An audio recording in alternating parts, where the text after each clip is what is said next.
എല്ലാവർക്കും കർത്താവിന്റെ നാമത്തിൽ ഒരിക്കൽ കൂടി വന്ദനം. Today we are going to have a brief look at the growth of Christianity across our nation India. As we have seen already, the Christian presence was only in certain pockets in Malabar and Mylapore as well in Tamil Nadu. Due to several reasons, Christianity had a very slow pace of growth during the first 1500 years. We have explained that in the previous classes. When we come to the beginning of the 16th century, there were only 130 churches all over Malabar. That means in 1 century, less than 10 churches were established during those period. And these churches also were the outcome of biological growth. Sharing the gospel was not at all taking place. But from 16th century onwards, Christianity began to spread very fast in almost all the states in India.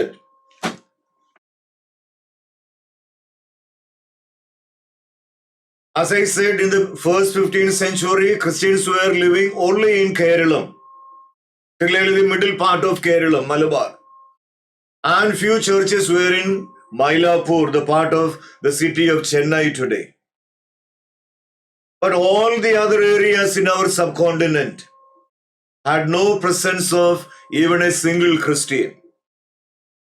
Now this situation began to change after the arrival of the Portuguese in 1498. They came to Goa. Goa came under their control. They began to propagate the Roman Catholic faith there. Several churches were established. And Goa became a diocese, and it came under a Roman Catholic bishop. So Goa was the third play area. First Malabar, second Mylapore, and Goa became the third area, third place where in the beginning of the 16th century onwards, Christianity slowly began to develop. Then, under the auspices of the Roman Catholic Church and their missionary work, coastal areas, including Malabar, the fishermen community, they were converted to Christian faith, particularly Roman Catholic faith. The Parava community in Coromandel coast. So the 16th and 17th centuries were completely under the control of the Roman Catholic Church in propagating their faith in different parts of India and in other Asian countries. During this time, a new missionary organization in the Roman Catholic Church, the very famous, the Society of Jesus, came into existence in 1542. And they began to send missionaries to India to preach the gospel, convert people, and bring them to the Roman Catholic Church. Two missionaries and their services are very important. One was that of Father Francis Xavier, who visited several countries in Asia, laid the foundation for the church. He came to Goa, visited the Malabar coast, then visited the Coromandel coast, then he went to Indonesia, then Japan. He also wanted to go to China, but on the way he fell sick and died. The body was brought back to Goa, where the final rest was given. A cathedral also was built, St. Francis Xavier's Cathedral in Goa, and the body of Francis Xavier, who died in 1552, is still preserved in that particular church. So he was able to lead thousands of people in India, particularly from the weaker sections, to Christian faith, and the Roman Catholic Church began to grow very fast in India. Then there was another missionary who adopted a different lifestyle. He was the famous Robert D. Nobili, again a Jesuit missionary. He came to Madurai. When he came to Madurai, he began to learn the language, Tamil language. He also began to learn about the faith, the religion of the people in Madurai. Madurai was a center of high-class Brahmins. So he had an idea about Hinduism, and he also realized, in spite of the activities of the Roman Catholic missionaries, Christianity could not make any influence among the high caste, particularly the Brahmin community. And the Brahmin community considered Christianity as the religion of the low caste. They called it as the Parangi Margam. The term Parangi is given to the Portuguese, which was a contemptuous term. The meaning of the term that they understood was meat eating, that is beef eating, wine drinking, loose living, arrogant, not even taking bath. So these are the nature of the Parangis as they understood. So Christianity was identified with the Portuguese. So Christianity was considered as Parangi Margam, a religion good enough only for the Parangis and also people like Paravas and the other members of the lower community. So nobly, he decided to change his lifestyle. And his main concern was to bring and present Christianity in a way such as even the Brahmins can accept it. So he decided to change his lifestyle. He gave up his official cassock and he began to dress like a Brahmin sannyasi, wearing a sacred coat, then removing his hair and keeping a kudumi, a tuft of hair. Also, he began to live in a hut, purely eating vegetarian meal because he wanted to give an impression that he is a person who live exactly like the Brahmins, and through that way he wanted to enter into their houses and share the gospel with them. That became the famous Madurai mission started by Robert D. Nobili in 1600. Now the outcome of his ministry was hundreds of Brahmins who considered Christianity as Parangi Marga.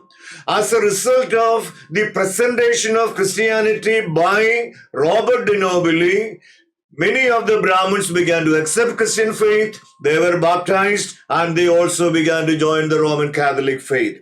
So the Christian faith began to spread, particularly among the people of the upper caste in Madurai. Then it was taken to Trichy, Salem, then Moramangalam, Kadalur, almost several areas in Tamil Nadu. Roman Catholic faith began to spread far and wide.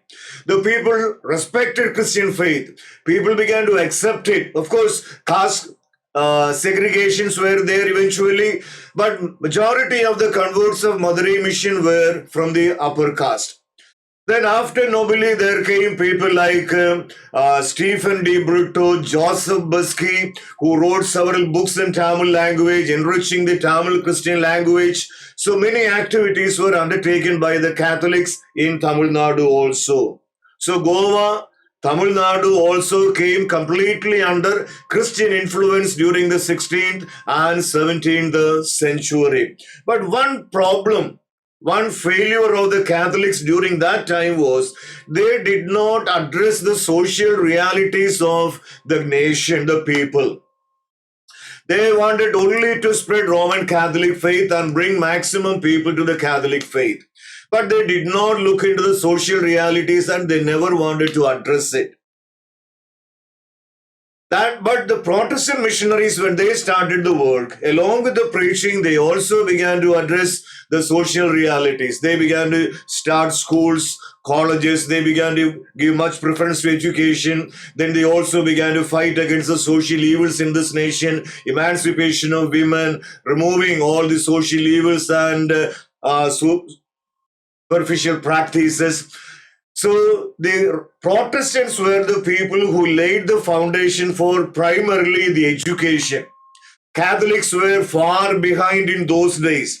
But recently, the Catholics went ahead and they began to build higher educational institutions on the foundation laid by the Protestant missionaries. That's the reason why most of the primary educational institutions belong to the Protestant community, and almost all the higher education institutions, whether it is a college or a medical college or engineering or any other area, almost all the higher education institutions are now under the control of the Roman Catholics.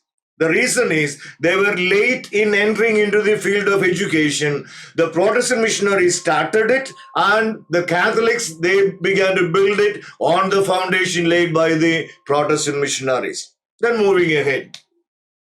So Catholics, they began to travel to different states, sharing the gospel, converting people, and many began to come to the Roman Catholic faith during this time. That was mainly in the southern states in India, Goa, Kerala, and Tamil Nadu.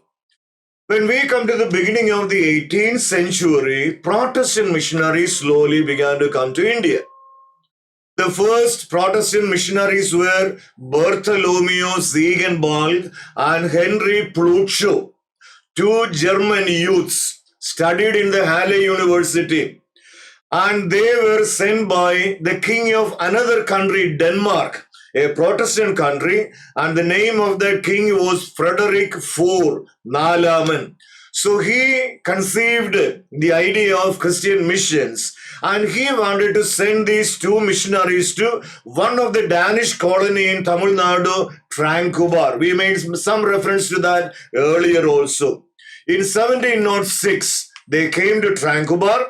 The colonial officers were very hostile to the missionaries, but in spite of the hostility, these two young men, they began to stay in Tranquebar and they began to preach the gospel and convert the people to Christian faith. Since they belong to the Lutheran faith, Lutheran church, or they started congregations in different parts of Tamil Nadu, Lutheran churches were established. Some of the Roman Catholics who were already there in Tamil Nadu, they also began to leave the Catholic faith and they accepted the Protestant faith. So Protestant Christianity began to take some deep root in the Tamil Nadu and its soil of Tamil Nadu.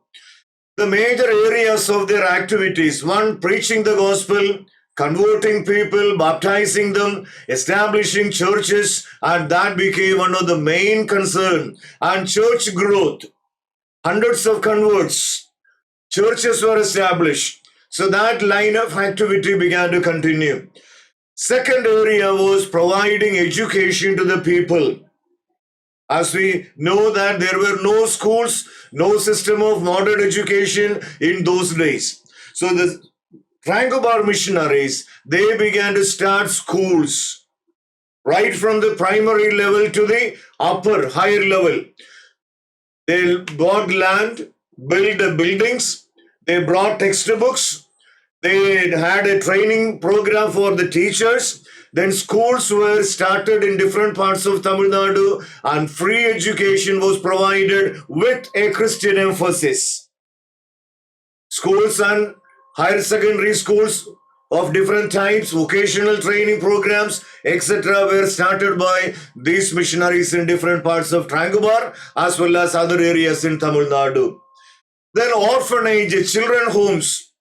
In those days, there were orphan children in large number, and there were poor parents who were not able to bring the children up. They began to sell the children to the others. Even the missionaries began to pay the money, and they bought the children and brought them to these children homes and brought them in strict Christian discipline. That also became another means of the spread of Christianity. A Bible school was started by them in Tranquebar. Local Christians were trained and they were ordained. They were also associated with the missionaries in sharing the gospel. Satyanathan was an evangelist from Tamil Nadu. He came to the Neyatankara area preaching the gospel during those days. So they gave much importance of participating the local Christians also in the ministry. So as a result, the Protestant faith began to spread all across Tamil Nadu. Even they came to Chennai, which was under the British colony. Though British officials were against the missionary work, by seeing the progress of the missionary work, they welcomed these Trangobar missionaries and did everything possible for them to stay in Chennai and to begin the missionary work there also. As a result, Chennai, Salem, Trichinopoli, Kadalur, Nagapattanam, towards Palayamkottai, southern part of Tamil Nadu, Tirunelveli, Nagarkovil area, all these areas came under Protestant Christianity. Schools were started by them. Different types of social activities were undertaken by them. Then translation of the Bible into Tamil language, already I have said it, that was done. Then numerous books were written by these missionaries. The outstanding books of those days, Bibliotheca Malabarica, the genealogy of Malabar gods. These were outstanding books written by these missionaries, translated into different languages, printed and published in the Western countries, which became an important source of information about the people in India, the religion in India, and the missionary enterprise in India. Then dictionaries and grammars were compiled by those missionaries in Tamil language. So Tamil language also was highly enriched as a result of the missionary activity of the Trangobar missionaries. All over Tamil Nadu, the impact of this Protestant missionary work we can find during the later years. Then the next major Protestant missionary work was in West Bengal and in the northeastern states. That was mainly under the leadership of the great man who is usually considered as the father of the modern missions, William Carey. A person who was born and brought up in a simple, ordinary family. Stopped going to the school at the age of 14. To help the parents, and he began to involve in agricultural activity, and then he began to do the shoemaking. He became a shoemaker. But even during his childhood, he had the love for Jesus Christ, and he also wanted to go and share the gospel with the people who have never heard about it. So while he was making shoes, whenever people come to him, he used to converse with them, and the main topic of conversation was also missions. He belonged to the Baptist Church, and in 1792, Baptist Missionary Society was founded by him, and he became the first missionary, and in 1793, he came to Calcutta. He was not welcomed by the British East India Company. That's why he moved towards north and landed in Sarambur on the banks of the Hooghly River, and Sarambur also was a Danish colony. He had to face several hardships. No one to support him. The children began to have different sicknesses. Diarrhea was very constant. One of his sons died due to diarrhea.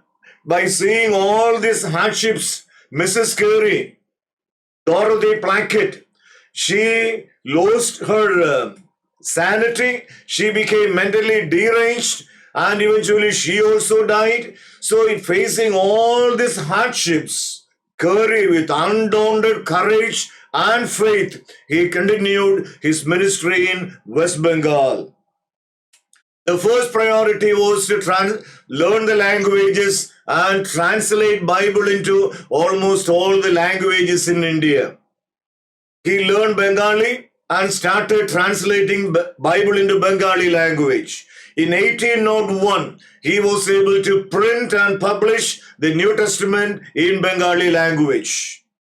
Then he sought the help of Pandits from different languages from different parts of the country. And with the help of them, he was able to translate, print, and publish the Bible in almost 39 languages. In 6 languages, Bible in full. 23 languages, the New Testament, and 10 other languages, portions of the Bible, probably the Gospels. Altogether in 39 languages spoken in India and also in the surrounding countries. Bible was translated, printed, and published by William Carey along with his friends Joshua Marshman and William Ward. That was one of the greatest achievement of the Sarambur missionaries. Then they also entered into the field of education. They began to start schools, both Bengali medium as well as English medium. By 1818, 126 schools were established by William Carey and the Sarambur missionaries in different parts of West Bengal. Then in 1818, they laid the foundation for the Sarambur College, the first college in India of its kind. An arts and science college with a department for theological education. Buildings were built and in 1819 classes were started. In 1827, the King of Denmark granted the permission to this college to grant degrees, to confer degrees to the candidates who complete the requirements of the program. Around 1910, by the time several colleges were established in India, the universities and Department of Public Instruction came into existence. Then the Calcutta University became very prominent. This Sarambur College also became part of the Calcutta University. And the Department of Theology began to continue to function. And that is the one and only university in India where theological education is provided today. So that became another major area of their missionary activity in West Bengal and the surrounding areas. Then they also began to enter into the field of several social activities, fight against the social evils in the country.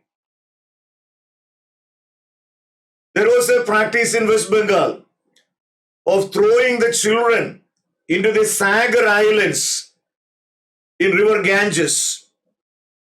So Carey was deputed by the Governor General to look into this matter. Then he went, met people and had an inquiry into this practice, and on the basis of the report presented by William Carey to the Governor General in 1802, this practice was prohibited by the East India Company. Then the sati also, we have said already. From 1795 onwards, Carey began to write and teach and preach against conscientizing the people that the practice of sati is an evil. For about 35 years, William Carey began to fight against this evil and he wanted to stop it somehow. He started several magazines and newspapers in Bengali language as well as in English language. Samachar Darpan, Digdarshan, Friend of India. Friend of India is the forerunner of the famous news daily The Statesman in North India, which was started by William Carey. So all through these journals and newspapers, he began to write an article against this practice, social evil sati. As a result of all these efforts, in 1829, Lord William Bentinck, the Governor General of the East India Company, issued an order prohibiting sati in the British colonies. But usually, all the textbooks in India, in any curriculum, they teach us that it was Mohan Roy who abolished sati in India. Mohan Roy also was against the practice of sati, but he was not a person in authority to stop a practice that was already existing in India. And sorry to say that he was not able to save the life of his own sister from committing sati. But the credit is given to Raja Ram Mohan Roy. And the interesting thing, the day before bringing out this order by Lord William Bentinck in 1829, Mohan Roy in fact approached William Bentinck and requested him not to prohibit sati. But to him, the credit is now given and the contribution of Curry is completely forgotten. Several reasons are there behind. I'm not going to look into that. So Curry and the Srambur missionaries had fought a crusade against almost all the social evils in India, and there was a superstitious practice in those days that Indians should not cross the sea and go to Western countries.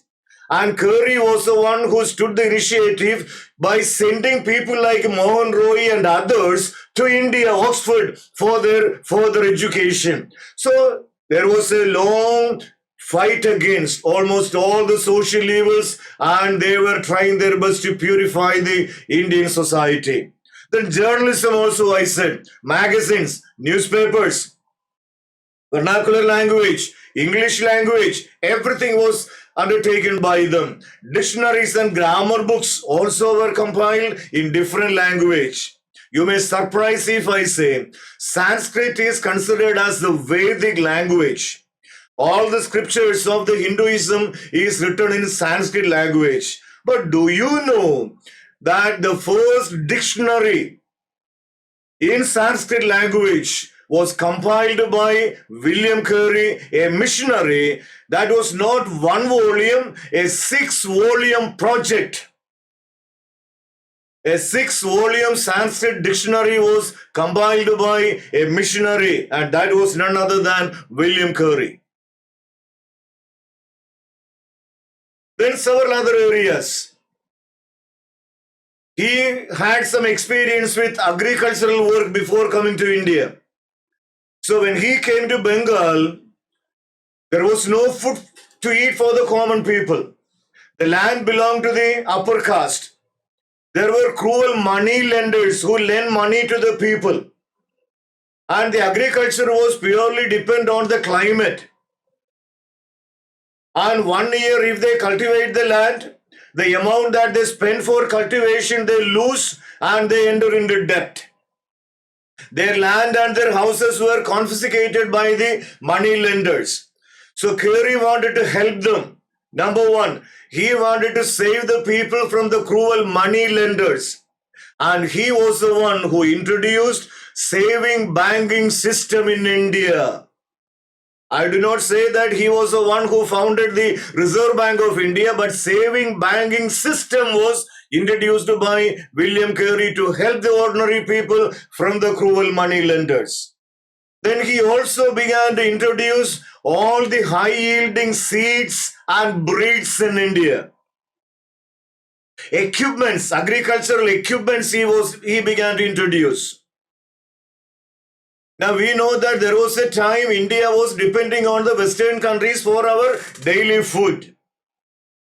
But today we have surplus crops. We export food grains to other countries.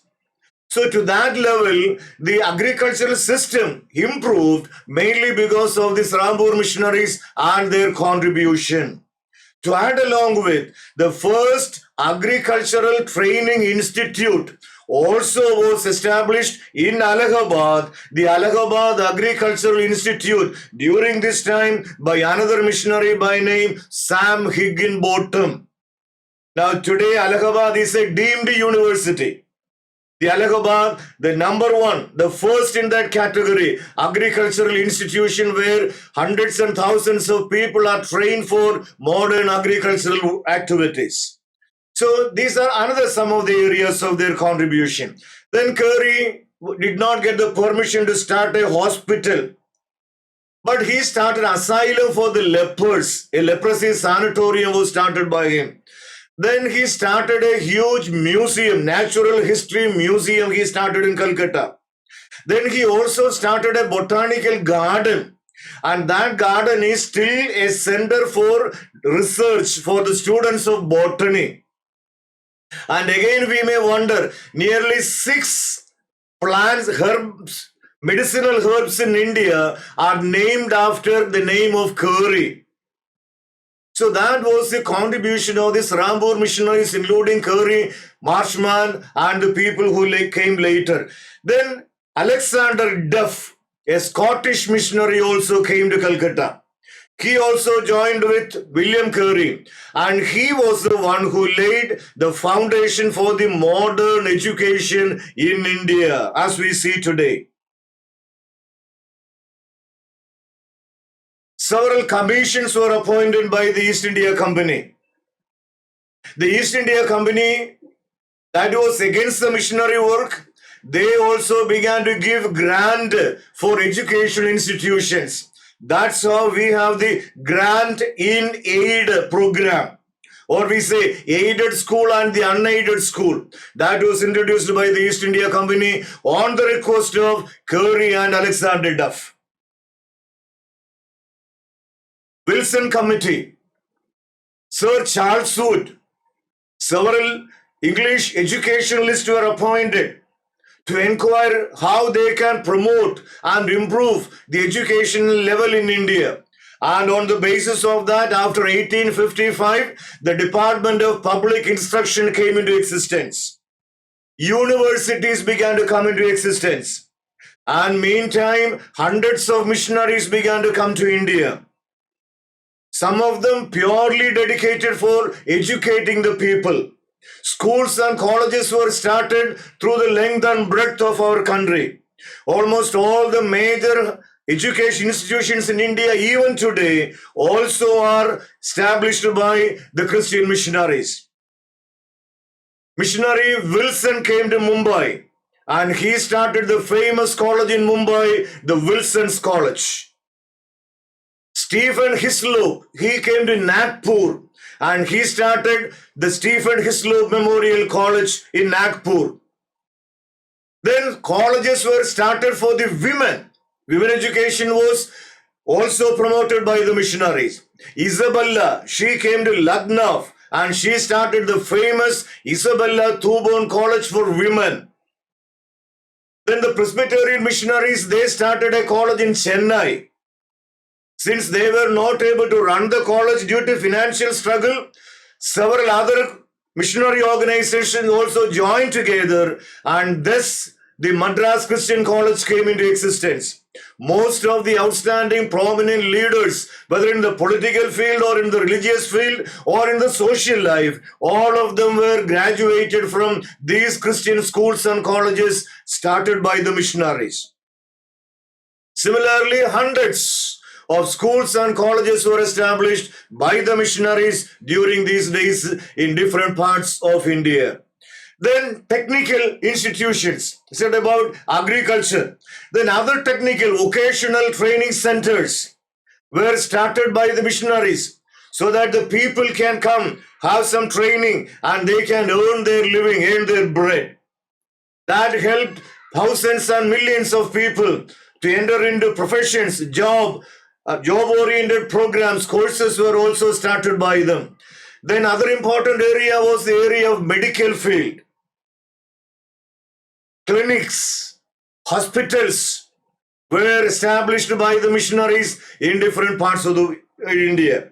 Hospitals for TB patients, tuberculosis. Then hospitals for the lepers. Then hospitals for general health. Some trained missionaries in medical profession also came during this time. The best example is the Scudder family. Mr. Scudder and his wife came to Arcot in Tamil Nadu. They were Presbyterian missionaries. At the same time, they were professional doctors. Along with preaching the gospel, they began to provide free medical assistance to the people in Tamil Nadu. They had a daughter, a young girl, Ida. One day, while she was there in that house, the mother was on the vacation and she went back to England and she was living with the father. She was very young, probably 7 or 8 years old. During the night, 2 people came to call her mother along with them to attend a woman who was about to give birth to a child. Since they came to know that the mother was not available, the father offered his service. But the men who came were not willing to take the father. He was a doctor, but he was a male. That was the custom of those days. They went back without taking this doctor, and the next day, during that same night, that lady died, and the next day the body was taken for cremation through the road in front of that missionary house. This young girl saw this, and that day she decided that she will continue to the medical profession. She will go back to England, learn medicine, come back to India, and she will start a hospital in India. She did that. After her school education, Ida went back to England. There she had her training in medicine, came back, and she was the one who started the famous Christian Medical College in Vellore, CMC Vellore. Similarly, Clara Swain, who was working in Punjab, she became the founder of Christian Medical College in Ludhiana. Similarly, hundreds of hospitals were established by these missionaries. Then they also began to train the Indians for medical profession, nursing, medicine. Courses were started. And we know that till recently, the medical profession was the monopoly of the Christians in India. Only recently, members of the other community also began to join in medical professions. So that was the way how they began to involve in missionary work and taking care of the people. So as a result of all these activities, Christianity began to develop, grow fast in almost all the states in different parts of India. Particularly from 1850 onwards, mass conversions began to take place, mainly from the people of the weaker sections. They began to convert to Christianity due to several reasons. Probably there may be some economic motive, some political reasons, religious causes, whatever it may be. Hundreds and thousands of people from the weaker sections began to convert to Christianity en masse as a group between 1850 and 1930. Mass conversions became a common phenomenon in India. I'll just say few examples about it. Already we said about Kerala. The CMS missionaries came. They started the work. From 1836, they began to move to the weaker sections and they began to preach the gospel. And I said numerous churches were established by the missionaries in Kerala also. The communities like, actually, we should not have used those terms, but for your understanding, the Nadar community, the Paraya Pulaya community in Central Travancore, the Hillarian community in East Kerala area, all these communities, the Sambhava community, they all began, majority of those communities, they began to accept Christianity and became Christians. When we come to Tamil Nadu, the Nadar community and the Vellala communities, they began to accept Christianity. Moving to Andhra, the two major Dalit communities, the Mala and Madhiga community, majority of the people began to turn to Christianity during this time. Hundreds of missionaries came to this area. They began to do the work. Then moving to North India also, in Jharkhand area, usually known as Chota Nagpur region in those days, the Mundas, the Oravons, the Santhal, the different tribal groups in that area, they all began to turn to Christianity during the time. Then moving to Assam and the northeastern states, the Manipuris, the Kukis, the Nagas, Jaintia, Lushai, Garo, numerous tribal groups. To these tribal groups, the Srambur missionaries began to go and share the gospel with them. Once the chief of a tribe is converted, the entire tribe also follow the suit. They all become Christians. The tribal culture began to transform and they began to come in line with the Western culture. That's why Assam, Meghalaya, Manipur, Nagaland, almost all these northeastern states came under the influence of Christianity.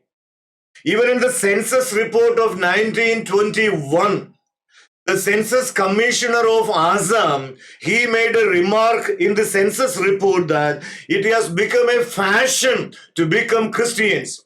And during that 10-year of the census, he said the growth of Christianity in Assam and northeastern region was 88%.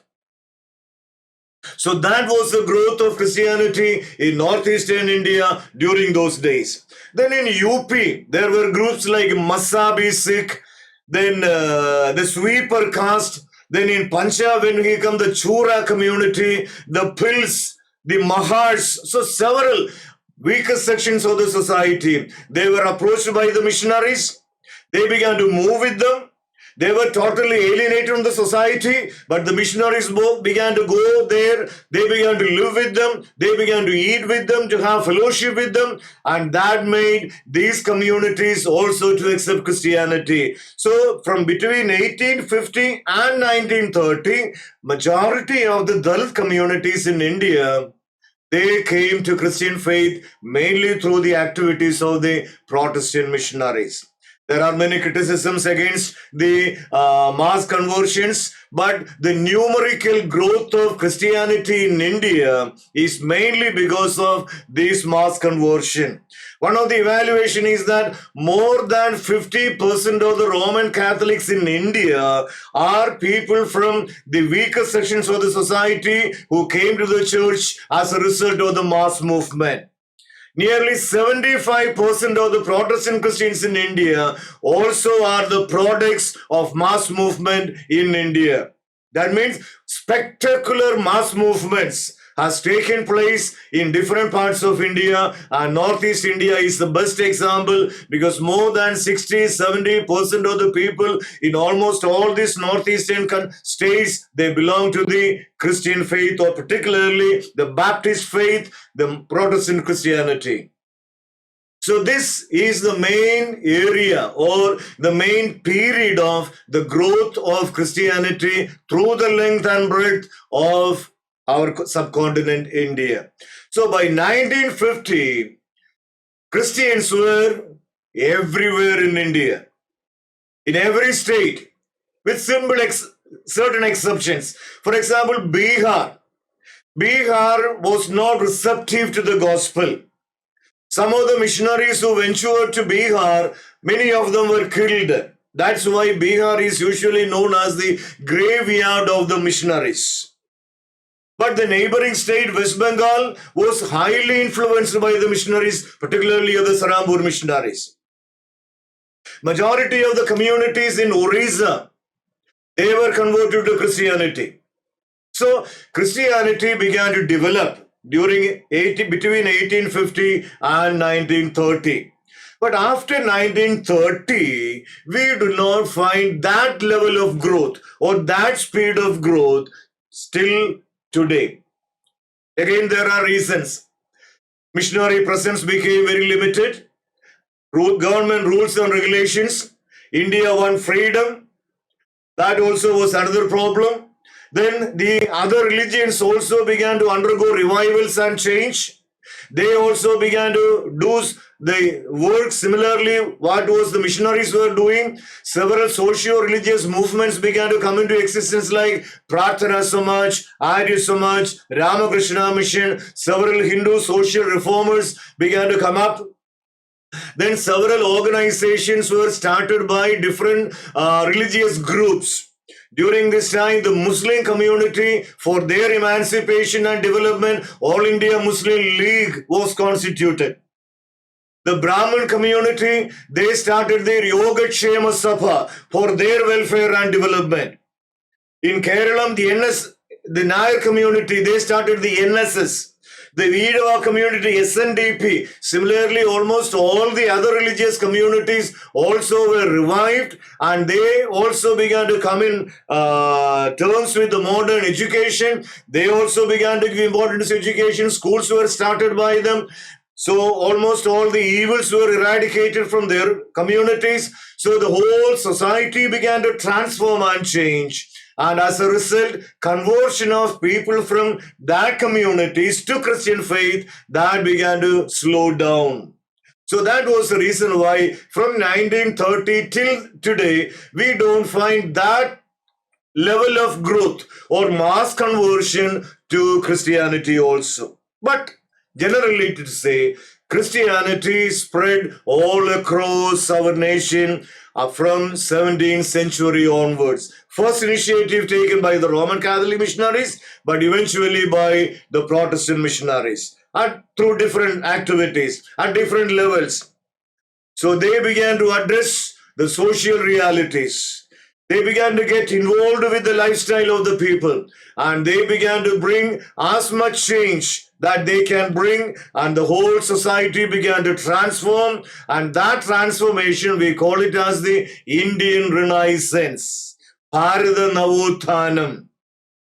And all the blessings and the developments that we enjoy today is purely because of the missionaries and the missionary enterprise. The colonial powers also did what they were able to do from 1800 onwards. Some changes in their colonial policy came after a great debate in British Parliament in 1813. They said we should also be concerned of the welfare of the people in India, the people in our colonies. So they began to open the door of India for the missionaries, the teachers to come to India and to began to interact with people and do what was possible for the growth of the society in India. So then the grant in aid, the full expense of educational work was undertaken by the East India Company. So they also began to contribute. Then the structural changes, the physical developments, the railway, postal departments, irrigation systems, construction of roads and bridges and dams, irrigation systems, and so on. Everywhere, the whole nation began to undergo change in every respect. Missionaries played a significant role in bringing India in terms of Western civilization, Western culture. When the missionaries began to come, along with them came the Western science, the English language, the Western culture that began to transform the Indian society. So India, as we see today, is mainly because of the contribution given by the Protestant Christian missionaries. Of course, Catholic missionaries also, they did their role. But still, the sad thing is, in spite of all these enterprise and activities, the percentage of the Christians still remains around 3.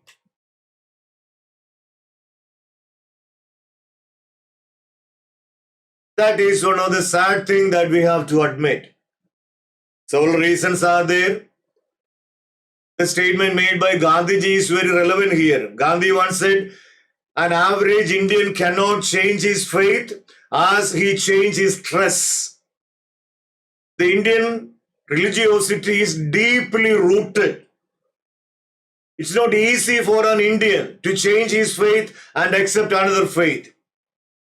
Unless God intervene, unless God call a person, it's not easy, particularly in the Indian religious structure, for a person to leave that faith and accept Christianity. But in West, the religion was not deeply rooted. That's why Islam began to spread very fast in European countries, including in US and other nations also. Most of the Christian youths accept Islam recently. But in India, the religiosity is deeply rooted. That's one of the reasons why Christianity could not grow very fast. Other reasons also, the failure of the church, I admit.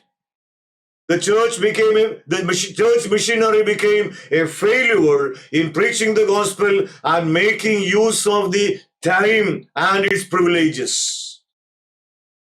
There were enough opportunities in the past, but now we have several restrictions. Anti-conversion bill has been brought out by several states in India. If a person from other religion is converted to Christianity, that becomes a great issue and crisis. Without his consent, if he baptizes a person, that can lead the arrest of the person who give baptism, and it leads to imprisonment. Many pastors were arrested and imprisoned. So rules also, regulations also changes now. So many reasons are there, but mainly we can say the failure on the part of the Christian community in witnessing. But Christianity became a major movement in all over India and it began to spread everywhere. So that is the place where we stand. So in Kerala, we have more than 20%. In northeastern states, we have more than 50% are Christians. But other states, there are very few Christians. Altogether, it constitutes an average of 3% of Christians. So this is a brief idea about the growth of Christianity throughout India during the last 2 centuries. Let's pray and do as much as we can to make Christ known to the people in India and in our generation. Let's pray that India may know Jesus Christ. We are thankful to God for all the missionaries, all the missionary organizations who do missionary work in different parts of India, facing persecutions and hardships. Let's pray for them, support them, so that they can continue to work. And let's also do our share, either in going or sending someone or by supporting them, so that in our generation, India may know Jesus as the Lord and the Savior, and every knee may bow and accept Him as the Lord and Savior. With these words, I try to conclude that brief survey of the growth of Christianity in our country. 2 topics I left behind, some questions. Pastor Uncle also asked 2 questions earlier to give some information about Pandita Ramapai and also the Pentecostal mission. Since I am here, I am not able to read any books and to gather more information about these 2 topics. But what I have in my mind, what I read early, what I can recollect, I'll try to explain that also. Ramapai, she was born in 1858 and died in 1922.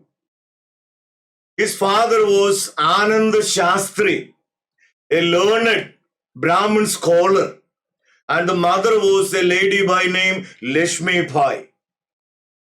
But immediately after the birth of Ramapai, the mother passed away. And the full responsibility of bringing up Ramapai was on the shoulders of her father, Ananda Shastri. And he was a scholar and a teacher of Puranas and Idihasas. And he was a traveling, itinerant teacher of Hinduism. So wherever he began to travel, he began to take this young girl along with him. And they began to stay in temples or temple premises. Wherever they travel throughout India, visiting all the temples and teaching the Hindu Puranas and Shastras. And during this time, I think around the age of 12, Ramapai was able to by heart nearly 8,000 verses from the Hindu Puranas. He learned Sanskrit and she later became a scholar in Sanskrit language. So she began to travel along with her father throughout India. Wherever the father went, she also accompanied. So that was the early childhood of Ramapai. And when she grew up, she was married to a Bengali lawyer. That was around 1880-82. She was married. But that wedlock also did not last long. A daughter was born to Ramapai, and I do not exactly remember whether that man died or divorce taken place. I don't remember exactly because I do not know exactly. I don't want to affirm it also. But the wedlock did not remain for a long time, but a girl was born to Ramapai. Now during this time, Ramapai began to look around and she saw the plight of the women in India. Several social evils were associated with women, child marriage, segregation of widows. So she wanted to do something for the welfare and emancipation of women in India. And during 1883, she got an opportunity to go to England. She went to England along with her daughter. She began to do some studies there. She came in contact with the Anglican Church and its missionaries. And eventually her association with the Anglican Church in England, that led Ramabai to convert and accept Christianity. Thereby, she took baptism and became a member of the Anglican Church while she was doing her studies in England. After completing the studies, she moved to USA. Since from a Brahmin background, she was accepted by the people. She began to travel among the people from India. She began to preach the gospel, share the gospel with them. As a result, a foundation was established by the people in USA to help Ramabai in her venture. Around 1888, she came back to India, and in 1889, in Mumbai, she started a mission known by the name Charithra Southern, mainly for the emancipation of the women in India, irrespective of their religious association. So she started homes for the women. She began to provide technical training so that the women can earn a livelihood. She started an orphanage. Then, within few years, the word began to spread.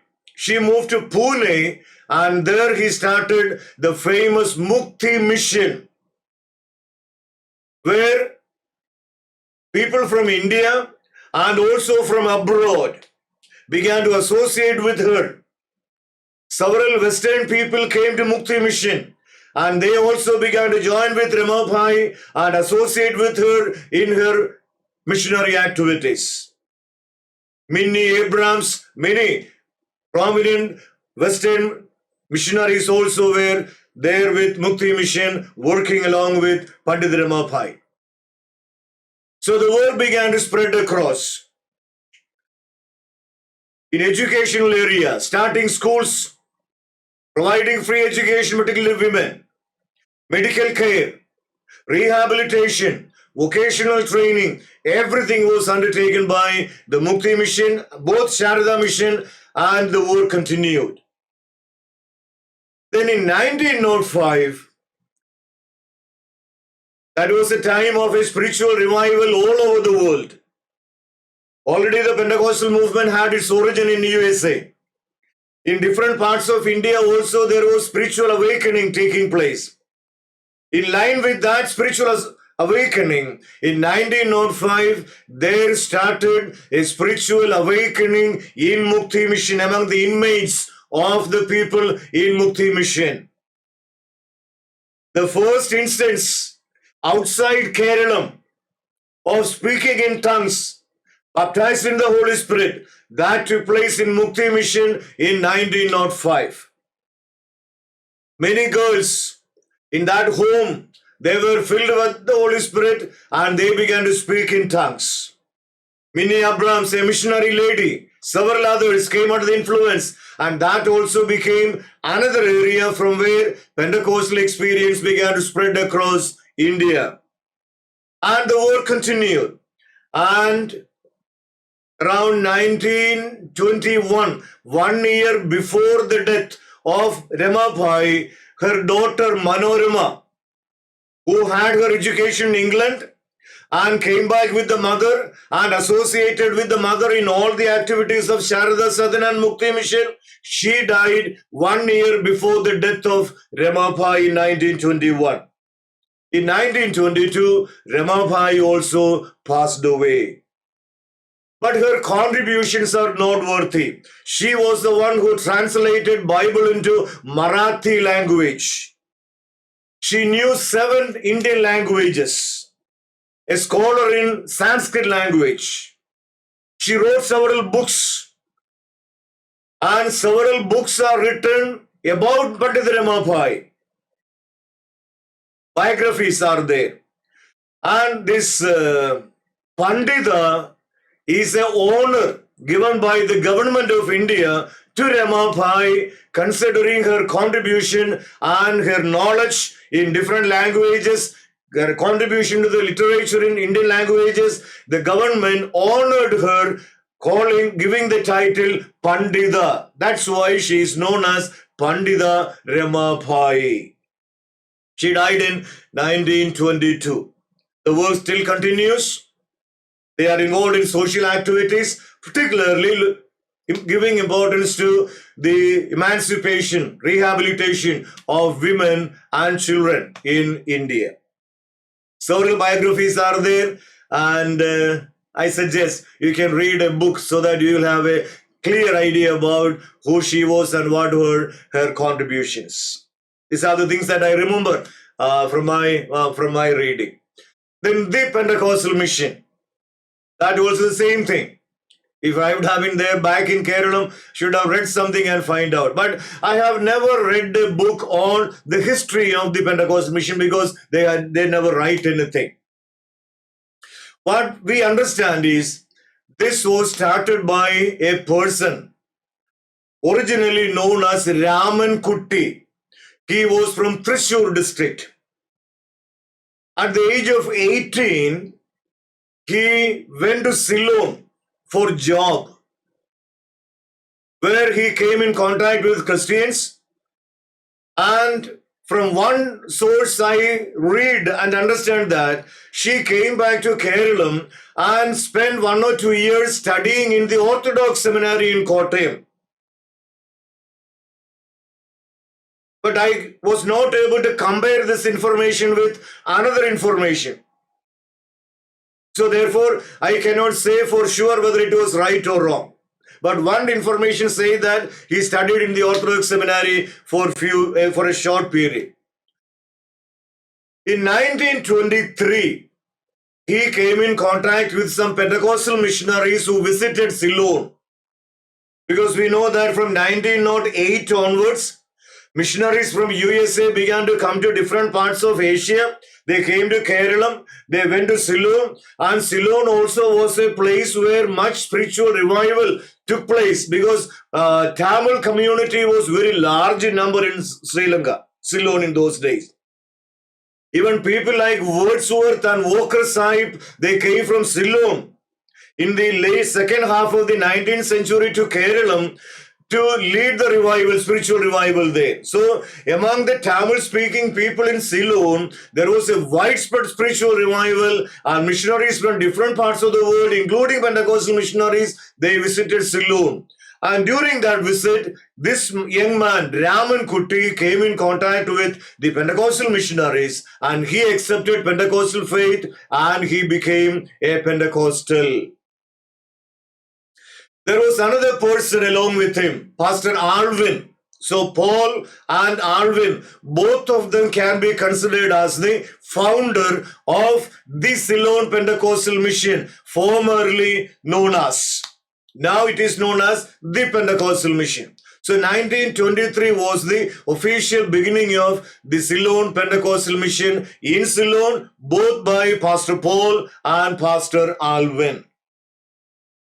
Since they had connection with Kerala, they were from Kerala, and Tamil Association, they began to come back. And they began to formulate congregations. They began to propagate the faith in Tamil Nadu basically, and also in Kerala. They were well versed in Tamil language. That was the reason why the Ceylon Pentecostal mission began to spread very fast in Tamil Nadu. Then of course in Kerala also. That was the initial period of Pentecostal movement in Kerala. Robert Cook came here. Few congregations were established. Pastor K. Abraham also accepted Pentecostalism, and he resigned his job and became a pastor. And he also slowly began to enter the ministry. So knowing this, Pastor Paul and Alvin, they began to visit Kerala also from 1927 onwards.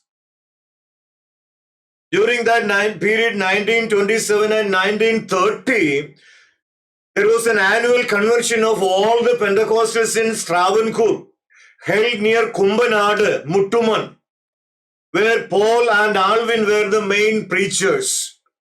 Pastor K. Abraham also began to go there, associated with Pastor Paul and Alvin, and the outcome was, during that period, Pastor K. Abraham was ordained for the ministry by Pastor Paul.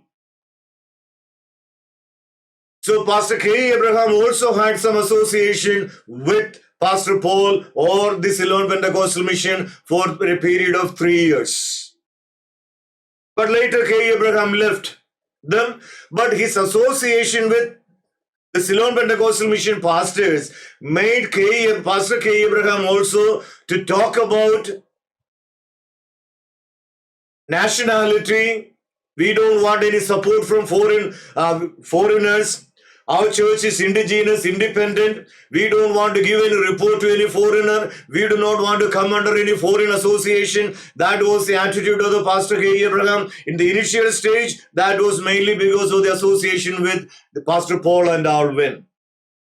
But eventually, the Ceylon Pentecostal Mission began to spread across Kerala and Tamil Nadu, Andhra Pradesh, and wherever people began to move.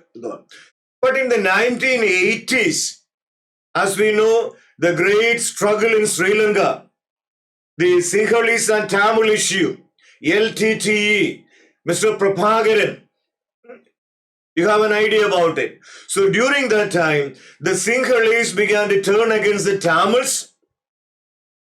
And in India, particularly in Tamil Nadu, since Tamils were attacked by the Sinhalese in Ceylon, they began to turn against the name Ceylon Pentecostal Mission in Tamil Nadu.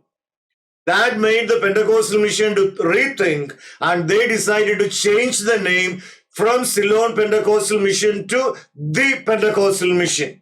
That was mainly because of the riot that took place in Ceylon during the time of LTTE.